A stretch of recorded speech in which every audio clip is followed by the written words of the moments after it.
anak-anak itu kalau misalnya kita harapkan untuk kasih kita imbal baik di masa depan, itu sama aja kayak mengharapkan mereka untuk jadi sandwich generation.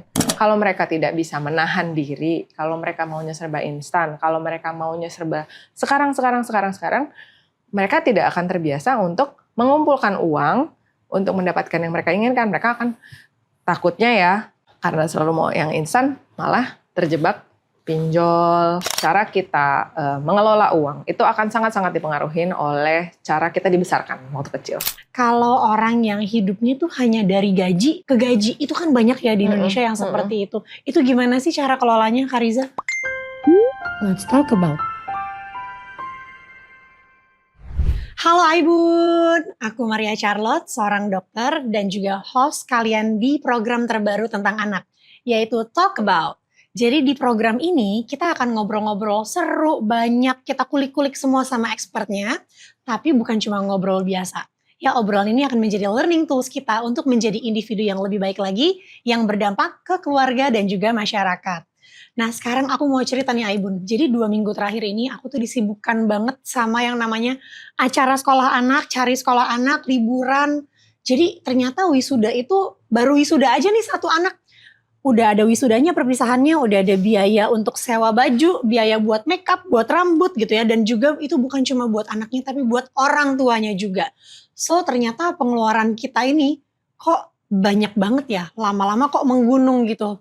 Seneng banget hari ini kita akan ngobrol-ngobrol sama Kak Riza Selviana. Halo Kak Riza. Halo Buncar. Halo, apa kabar? Aku baik. Buncar gimana? Baik juga. Sebelumnya aku perkenalkan dulu nih sama Aibun. Jadi Kak Riza ini adalah financial planner. Something yang aku tuh awam banget Kak, jujur. Sebagai seorang ibu, aku tuh sebagai seorang manusia sih, aku tuh ngerasa aku tuh gak ngerti banget loh cara ngelola uang. Ini maaf ya, ini langsung bluntly ngomong kenyataannya aja. Jujur aja, gak apa-apa. We listen, we don't judge. Oke. Kak, jadi hari ini kita mau ngobrol-ngobrol banyak ya tentang pengelolaan financial sesuai sama expertnya Kak Riza sendiri. By the way, Kak Riza ini juga ada background psikolognya loh. Psikologi ya. Ya, psikologi. Jadi ini bakalan nyambung banget kayaknya ya Kak ya, antara kedua hal ini ya. Of course ya. Banget. Namanya pengelolaan keuangan dengan pengelolaan emosi itu adalah sesuatu yang menurut aku tidak bisa dilepaskan satu sama lain. Wah, langsung berpikir emosi diri sendiri nih kayaknya masih kurang dikelola dengan baik. Dulu. Oke, Kak, kita mulai lah ya. Okay. Jadi sekarang tuh aku perhatiin di sosmed lagi trending banget yang namanya in this economy. Mereka bikin-bikin konten, bahkan banyak yang bikin konten tuh kayak wah, gimana ya cara ngakalin skincare biar hemat dan lain-lain. Yang dipotong gunting. Iya, something like that. Tapi in every aspect.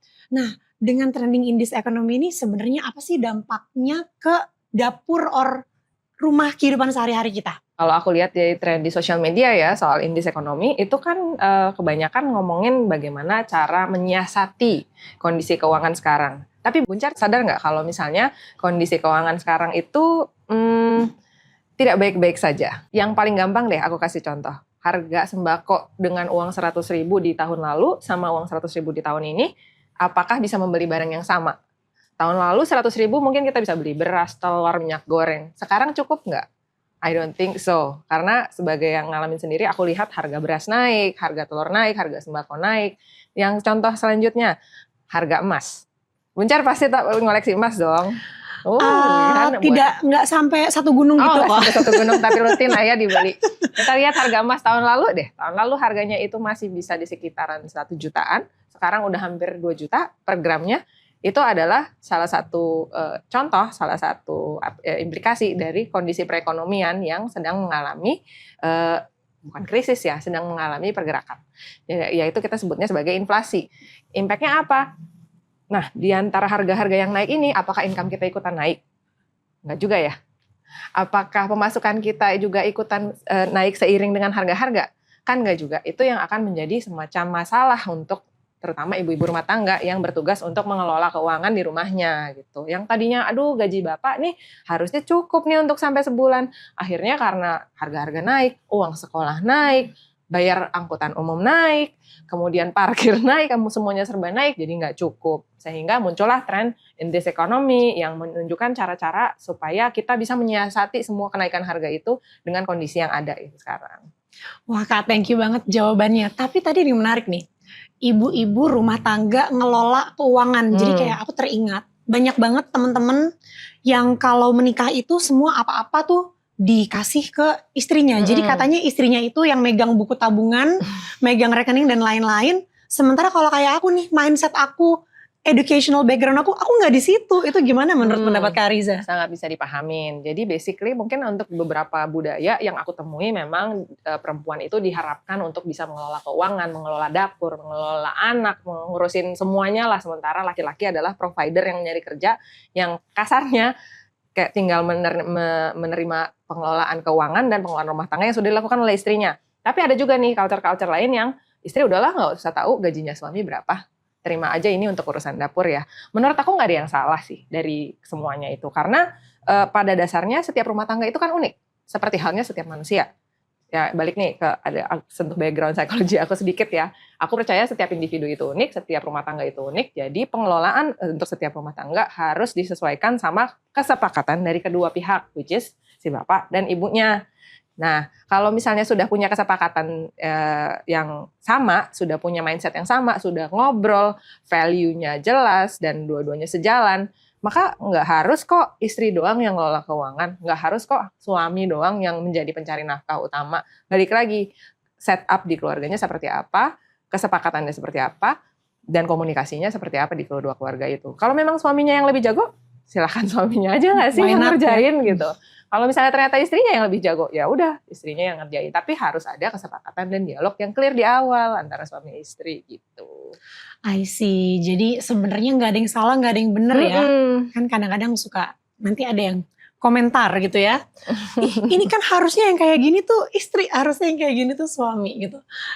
Ini menjadi aku jadi kepikiran lagi nih. Adakah sebenarnya perbedaan orang ya? Kan karena Kak Riza kan tadi ngobrol-ngobrol backgroundnya ada psikologinya ya. Dalam cara memaknai uang. Menurut yang aku pelajari dan aku perhatikan dari teman-teman aku atau klien-klien aku atau dari Aibun yang selama ini konsultasi bisa lewat aplikasi atau lewat grup tentang anak, aku melihatnya cara kita memaknai uang, cara kita mengelola uang itu akan sangat-sangat dipengaruhi oleh cara kita dibesarkan waktu kecil. Wah, bagaimana kita itu dididik oleh orang tua kita, bagaimana pengalaman-pengalaman masa lalu kita, bagaimana orang tua kita memperkenalkan kita dengan uang, apakah dengan cara yang jangan boros nanti kamu jadi miskin, atau misalnya ayo kita cari kesempatan yuk untuk cari uang lebih banyak, atau ini kayaknya bisa deh dijadiin bisnis. Itu semua akan mempengaruhi cara kita memaknai uang dan pada akhirnya akan mempengaruhi juga cara kita mengelola uang tersebut. Uang itu kan cuma alat ya. Benda kan, yang makainya siapa? Manusia. Kita. Mau dipakai untuk hal yang baik, mau dipakai untuk hal yang buruk, mau dia cuma dipakai untuk hari ini atau dipakai untuk merencanakan masa depan, semuanya akan tergantung dengan latar belakang kita, kondisi kejiwaan kita, dan emosional kita, yang mana itu adalah hasil dari masa lalu kita juga. Kecuali mungkin pada saat dia dewasa dia belajar hal baru sehingga dia berubah untuk menjadi ya ternyata yang aku alami waktu kecil itu salah. Jadi waktu besarnya kita coba cara lain yuk. Seperti halnya cara-cara parenting orang tua zaman dulu kan. Ada yang mungkin mohon maaf nih ya sama orang tuanya dulu dipukul atau mendapat kekerasan. Dia kan merasa dia punya dua pilihan kan. Meneruskan itu ke anak-anaknya atau dia berhenti dan mencari cara yang lebih baik. Nah, sama halnya dengan pengelolaan uang. Kalau selama waktu kecil itu dia selalu dibelikan apa yang dia inginkan, itu akan terbentuk menjadi kebiasaan. Nanti pada saat dia punya anak, dia punya dua pilihan. Dia teruskan kebiasaan itu, atau dia belajar hal baru untuk membuat kebiasaan baru yang lebih baik. Revisi atau repeat. Ya, mewariskan intergenerational trauma atau membentuk habit baru yang lebih baik. Gitu. Ini insight yang bagus banget, sesuai banget nih sama tujuan program baru kita nih untuk menjadi individu yang lebih baik yang berdampak buat keluarga dan masyarakat. Nah sekarang Kak Riza, aku pengen tanya nih sama Kak Riza. Ini pasti relate banget sama Aibun termasuk aku sendiri. Sebenarnya gimana sih step by step mengelola keuangan untuk keluarga tuh yang udah punya anak tapi anaknya udah sekolah? Oke.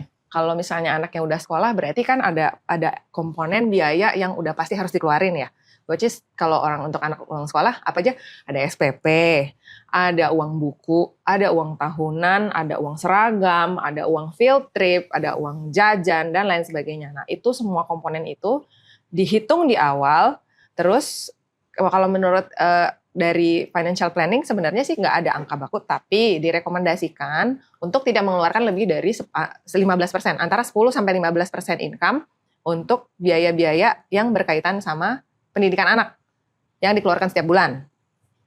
Nah, berarti misalnya nih, kan kita ngomongin cara simpelnya ya, gaji ayahnya, gaji ibunya, katakanlah 5 juta. Berarti untuk pengeluaran biaya-biaya sekolah anak itu diusahakan tidak lebih dari 500.000 sebulan.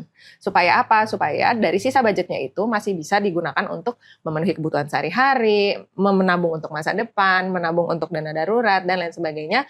Jadi pendidikan anak jalan, masa depan juga terencana, hari-harinya juga tidak kepepet gitu. Oke, itu buat anak yang udah sekolah. Tapi banyak juga mungkin Aibun di sini tuh yang nih. Jadi gini, Aibun kita ada juga yang belum menikah nih. Oh iya. Ya. Jadi mereka tuh udah belajar parenting. Emang keren banget nih mereka sebelum mereka menikah.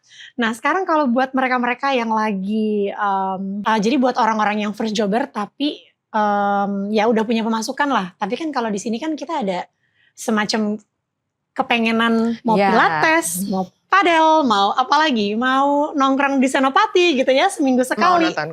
Mau nonton konser, mau itu baju gimana? Baru, oke, ya itu sangat-sangat manusiawi ya, kalau namanya baru bekerja, baru punya uang sendiri. Maka yang pertama kali harus dilakukan menurutku ya adalah punya dana darurat. Karena dana darurat itu adalah sesuatu yang bisa menjadi penyelamat kita pada saat ada situasi sulit. Sebenarnya ini nggak cuma untuk first jobber ya, tapi sebaiknya untuk semua orang yang sudah memiliki keluarga atau masih single. Yang pertama kali harus dibangun adalah fondasinya, which is si dana darurat itu. Dana darurat itu dalam bentuk uang cash, deposito, atau dalam bentuk emas yang sesuatu yang mudah dijual kembali. Jadi jumlahnya disesuaikan sama berapa orang yang ditanggung dalam satu keluarga. Nah, misalnya first jobber nih, masih single kan, cukup dia punya dana daruratnya 3 kali pengeluaran bulanan. Setelah punya dana darurat 3 kali pengeluaran bulanan, baru deh dia bisa tuh mikirin, oh saya mau nabung buat tahun depan mau pergi liburan. Aku mau punya budget buat pedal sebulan 3 kali.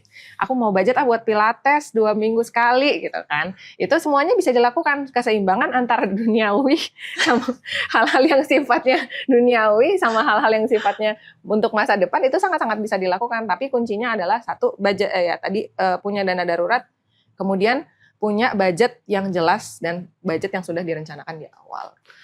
Tapi ternyata menarik nih, dana darurat itu belum tentu cash ya. Bisa jadi cash, ya. Bisa dalam bentuk beberapa jenis aset, tapi harus ada porsi cashnya karena itu kan yang paling gampang dipakai dan paling gampang digunakan. Menarik. Aku langsung jadi mikir kan dana darurat. Oke, Kariza, next kalau misalnya orang nih, ini nggak mikir dia itu udah berkeluarga atau belum, tapi kalau lagi KPR rumah itu gimana? Oke, KPR rumah berarti ada fixed cost di situ kan. Fixed cost-nya adalah bayar cicilan. Bayar cicilan itu pertama-tama sebelum KPR pasti sudah diperhitungkan dulu bahwa maksimal cicilan bulanan itu adalah sekitar 35-40% dari income. Bisa income dari suami atau join antara suami dan istri. Nah, kalau sudah punya fixed income berarti sisa dari budget bulanannya itu harus cukup untuk memenuhi kebutuhan keluarga yang lain. Nah, kemudian pembagiannya menjadi lebih clear. Kalau punya KPR, misalnya KPR-nya katakanlah 30% dari income. Maka dari 100% income itu 30% untuk bayar KPR, 20% untuk nabung, 50%-nya itu untuk kebutuhan sehari-hari. Jadi supaya yang ini nggak diganggu-gugat, yang tabungan dan investasi tetap jalan, tapi kehidupan juga bisa masukin budgetnya tadi yang kayak samalah kayak first jobber yang udah punya keluarga pun tetap butuh healing kan, tetap butuh yang namanya olahraga, liburan dan lain sebagainya, masuk ke sini, uang sekolah anak masuk ke sini, bayar listrik dan lain sebagainya, sembako masuk ke sini gitu. Jadi dengan pembagian yang jelas, di budgeting dari awal, hopefully semuanya bisa jalan. Menarik banget loh. Ini buat aku yang awam ya, rasanya dari tadi aku pengen nyatet ya.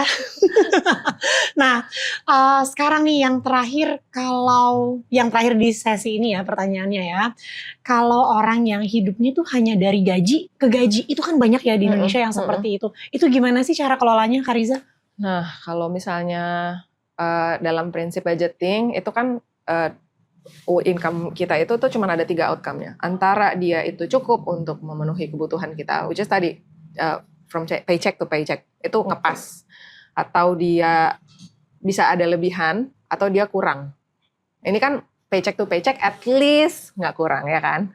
At least nggak perlu sampai harus ngutang ya kan. Nah itu sebenarnya ada beberapa jalan sih yang bisa dilakukan. Yang pertama, review dulu anggaran bulanannya. Coba dicatat pengeluaran hariannya, catat pengeluaran mingguannya. Buat apa aja sih? Oh, saya kalau misalnya naik motor sehari butuh bayar parkir. Oke, dicatat. Catat semuanya dengan terperinci supaya kita bisa tahu pos-pos mana aja nih yang bisa dihemat. Pos-pos mana aja nih yang bisa dikurangin. Pos-pos mana aja yang bisa digantikan atau dicari alternatifnya. Nah, yang kedua, ini mungkin akan kedengaran sangat klise ya. Tapi memang in this economy kita harus lebih pintar-pintar untuk cari peluang. Peluang untuk dapetin income tambahan, peluang untuk nambah ilmu, nambah skill, memperluas koneksi supaya nantinya income dan pemasukan kita akan bertambah seiring waktu gitu kan ya. Jadi growth mindset-nya tetap harus kita kuatin nih walaupun dengan kondisi yang terhimpit dah ya. Maksudnya kayak paycheck to paycheck, uangnya serba ngepas ya itu. Jadi tadi dua poin. Pertama, review lagi budgetnya. Cari yang mana yang bisa dikurangin, cari mana yang bisa dihemat, cari yang mana yang bisa dicari alternatifnya. Yang kedua adalah cari opportunity untuk bisa menambah pemasukan. Ini bagus banget nih, opportunity. Jadi kadang kita tuh terlalu sibuk sama apa yang kita kerjain, kita lupa untuk finding another opportunity untuk survive. Apalagi in this economy, kalau kita duduk diam aja, kayaknya kehidupan kita juga akan di situ-situ aja ya kan. Sementara kita sebagai seorang individu pasti aku tahu masih punya keinginan, masih punya harapan, masih punya personal goals yang pengen dicapai. Jadi cari terus opportunity-nya. Mungkin tidak dalam bentuk langsung pekerjaan kantoran atau apa, tapi menambah ilmu, menambah relasi, menambah pertemanan. Itu juga salah satu bentuk untuk mencari opportunity. Kak, aku pengen masuk ke topik yang ini challenging banget even buat aku. Ya, kedengarannya simple, tapi aku masih belum bisa nentuin uang jajan buat anak. Nah, kan anak itu ada fase dari dia TK gitu ya. Nah, dari mulai yang paling kecil dulu deh. Sebenarnya ada nggak sih pengelolaan uang yang dianjurkan untuk uang jajan anak TK? Oke, tapi sebelum kita masuk ke pengelolaan uang jajan anak TK ya, aku mau make sure dulu kita sebagai orang tua, Buncer juga, sudah menanamkan ke anak-anak uang itu apa sih? Ya nggak? Kan tadi kita balik lagi ke topik awal, pemaknaan soal uang gitu. Uang itu apa sih? Uang itu kan alat tukar ya. Alat, jadi hanya sebuah benda. Dia tidak jahat, tidak baik, tidak bisa ngapa-ngapain kalau kita bukan yang menggunakannya. Uang itu adalah sesuatu yang bisa didapatkan dengan bekerja, dengan memberikan jasa, menjual barang dan merupakan alat tukar gitu kan ya. Jadi anak itu juga dari situ kita bisa kasih pemahaman, Bunda tuh bekerja loh supaya Bunda bisa dapat uang, supaya Bunda bisa beliin baju, beliin buku, beliin mainan, bisa ajakin kamu jalan-jalan gitu. Jadi memang kalau mau punya uang itu harus kerja. Kalau ada uang, jangan langsung dibelanjakan. Uang itu harus disimpan, dikelola, dan dibelanjakan untuk hal-hal yang perlu gitu kan. Kalau belum kita tanamkan, kalau kita belum punya bekal itu untuk anak kita kasih uang, mereka akan kayak, ini apa? Habis aja begitu aja kan, gitu. Padahal kita nggak mau kayak gitu, kita maunya mereka punya kebiasaan atau pemahaman yang baik tentang uang yang akan mereka bawa nanti sampai mereka dewasa, ya kan Buncer? Jadi sebelum kita ngasih uang, menurut aku pribadi, anak usia preschool itu kayaknya belum waktunya deh untuk punya jajan. Ya enggak sih? Mereka ngitung 1 sampai 10 aja masih kadang-kadang kebalik-balik. Masih kadang-kadang salah. Jadi kalau misalnya udah dikasih uang jajan, tidak tepat waktunya untuk mereka belajar untuk mengelola, untuk menabung. Itu belum waktunya lah. Jadi kasih aja bekal dari rumah, misalnya untuk bawa ke sekolah ya. Siapin bekal. Dan aku adalah orang yang percaya bahwa anak itu kalau dia kenyang secara lahir, secara batin, dia nggak akan cari jajan di luar. Kalau dari rumahnya makanannya udah bergizi baik, tidurnya cukup, kasih sayang orang tuanya cukup, ngelihat jajanan itu kayak nggak usah kan di rumah udah ada gitu. Nggak tertarik pengen jajan gitu. Jadi menurut aku untuk anak usia TK belum waktunya, tapi pastikan mereka sudah punya pemahaman tentang apa itu uang, bagaimana cara ngedapetinnya. Jadi itu dulu yang ditanamin. Jangan dulu dikasih uang jajan. Ini keren banget. Jadi ternyata kita harus kasih pemahaman dulu. Nah, pemahaman ini sebenarnya nggak ada kata terlambat kan ya Kak Riza? Oh tentu tidak. Tapi semakin dini semakin baik. Cuman tidak pernah ada kata terlambat untuk memulai sesuatu. Tuh Aibun, kalau misalnya anaknya dengar Kak Riza ngomong anaknya udah SD, nggak ada kata terlambat ya. Nah, kalau buat anak yang jenjang pendidikannya udah lebih tinggi, gimana nih Kak Riza? Kayak SD gitu, SMP? Kalau udah SD, SMP, SMA, anaknya pasti udah punya pemahaman yang lebih baik ya tentang angka. Uang kan ada angkanya gitu kan ya. Cara dia menghitung udah benar, menjumlahkan udah benar. Dia juga udah mulai bergaul sama teman-temannya yang mungkin teman-temannya juga udah mulai jajan apa segala macam. Terus nanti di sekolahnya mungkin ada kantin, ada dia harus mungkin untuk beberapa anak dia harus bayar uang transportasi atau bayar ojek apa segala macam.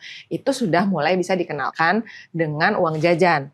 Tapi besarannya disesuaikan lagi Bun sama kebutuhan si anak. Misalnya anak kita hitung nih, dia setiap hari kita bawain bekal dari rumah, berarti kan makan siang nggak perlu dong. Waktu istirahat bisa dikasih snack, berarti nggak perlu juga. Pulang mungkin dia harus naik ojek. Ojeknya biayanya berapa? Misalnya 10.000 sehari. Oke, berarti 50.000 seminggu. Nah, 50.000 seminggu kita lebihin dikit supaya mereka bisa ada kesempatan untuk pakai uang itu. Entah uang itu nanti dipakai buat apa, itu kita bisa ajarin juga tuh. Jadi misalnya transportasi 50.000, jajannya 20.000. Per minggu kita kasih 70.000. Nah, dari 70.000 itu jangan lupa dialog lagi sama mereka. 70.000-nya mau dipakai buat apa, Kak? Buat ojek gini. Oh, mau buat beli permen gitu atau apa segala macam. Ajak juga untuk direncanain. Oke, kamu catat ya gitu. Catat hari ini kamu keluar uang untuk apa aja gitu. Terus kemudian bantu juga mereka untuk mengarahkan mereka bahwa dari 70.000 itu ada yang harus mereka simpan untuk kebutuhan-kebutuhan di waktu yang mendatang. Nah, kalau aku juga untuk anakku ya, kebetulan anakku udah usia SD semua, aku arahin, jangan lupa ada jatah untuk sedekah ya. Kalau di Islam kan ada tuh, mereka kan belum wajib zakat ya, ada sedekah, ada infak. Jadi setiap mereka dapat uang jajan, aku sudah arahin untuk yang ini boleh dipakai untuk belanja, tapi kamu harus jelas belanjanya untuk apa. Yang ini boleh dipakai untuk sedekah, yang ini ditabung ya. Sama satu lagi yang aku pengen highlight juga, pengelolaan uang ini tidak terlepas dari cara kita untuk mengajarkan anak-anak tentang delayed gratification. Bun, tahu kan yang namanya anak-anak zaman sekarang itu semuanya semua serba instan. Mau nonton ada di TV, mau lihat review film terbaru bisa di YouTube. Mau lihat apa, semuanya serba cepat, serba instan, serba langsung ada di depan mata. Mau makan bisa pesan online. Nah, yang penting untuk ditanamkan untuk anak-anak kita, generasi yang sekarang udah maunya serba instan itu adalah menahan untuk semuanya itu tidak langsung dapat di saat itu juga. Karena apa? Karena namanya menabung adalah delayed gratification. Berinvestasi juga adalah delayed gratification. Hasilnya tidak bisa dinikmati saat ini, tapi effortnya sudah mulai dari sekarang. Hasilnya akan dinikmati 5-10 tahun ke depan. Kalau mereka tidak bisa menahan diri, kalau mereka maunya serba instan, kalau mereka maunya serba sekarang, mereka tidak akan terbiasa untuk mengumpulkan uang untuk mendapatkan yang mereka inginkan. Mereka akan takutnya ya, karena selalu mau yang instan, malah terjebak pinjol atau terjebak pengeluaran-pengeluaran yang sebenarnya tidak perlu, pengelolaan keuangan yang kurang baik dan sebagainya. Tuh. Jadi ngajarin delayed gratification dengan tidak selalu memberikan apa yang mereka inginkan saat itu juga. Ini bagus banget sih, jujur. Karena walaupun tentang uang, tapi sebenarnya bisa di aspek kehidupan yang lain-lain juga. Betul. Ya, bukan cuma uang aja. Kak Riza, ini kalau harusnya aku pengennya ngobrolnya sih 3 hari lah kira-kira 3 lah hari. workshop ya sama Kak Riza. Konseling ya. Tapi sayangnya nggak bisa, kita kayak mesti ada workshop yang nginep di mana gitu nih, rame-rame nih semuanya sama Training khusus. Training khusus. Iya, karena bagus banget. Aku banyak dapet insight banget, apalagi buat aku yang ibu-ibu. Ini ibaratnya ibu-ibu orang awam lah gitu ya, yang buta banget sama yang namanya keuangan. Mungkin pertanyaan closing dari aku nih ya, sebagai seorang ibu nih. As a mother, Kak Riza itu setuju gak sih untuk term anak itu adalah investasi orang tua? Kalau menurut Buncar gimana? Tergantung investasi apa. Investasi bodong. Jangan. Enggak. Buat aku pribadi, anak itu adalah titipan dari Tuhan, adalah anugerah dari Tuhan, tanggung jawab yang harus aku bekali supaya mereka menjadi individu yang mandiri di masa depannya. Dan to be very honest ya, itu bukan investasi, tapi itu adalah pengeluaran ya, cost itu bukan investment ya kan. Karena kalau kita bilang investasi berarti kita punya harapan bahwa ini akan kasih kita imbal balik di masa depan. Sementara anak-anak itu kalau misalnya kita harapkan untuk kasih kita imbal balik di masa depan, itu sama aja kayak mengharapkan mereka untuk jadi sandwich generation. Sementara itu bukan sesuatu yang aku mau dihadapi oleh anak aku di masa depan. Sebisa mungkin aku akan mandiri sampai tua, mereka akan menjadi individu yang mandiri, mereka akan punya kehidupan mereka sendiri, mereka akan jadi anak yang berdaya, dan aku bisa jadi orang tua yang buat aku berhasil mengantarkan mereka menjadi anak yang mandiri gitu. Jadi anak itu bukan investasi, memang biayanya besar, tapi bisa dikelola, bisa direncanakan, bisa dipersiapkan dengan baik, dengan matang, dan terutama untuk pendidikannya ya, karena pendidikan itu adalah sesuatu yang sudah bisa terprediksi, benar nggak Bu? Ketika kita punya anak, sudah jelas kan bahwa nanti umur 6-7 tahun udah masuk SD. 12 tahun udah masuk SMP dan seterusnya sampai mereka kuliah, itu semuanya sudah harusnya masuk ke dalam perencanaan gitu. Tapi bukan berarti kita berharap imbal balik, karena yang namanya investasi itu berharap imbal balik. Bagus banget.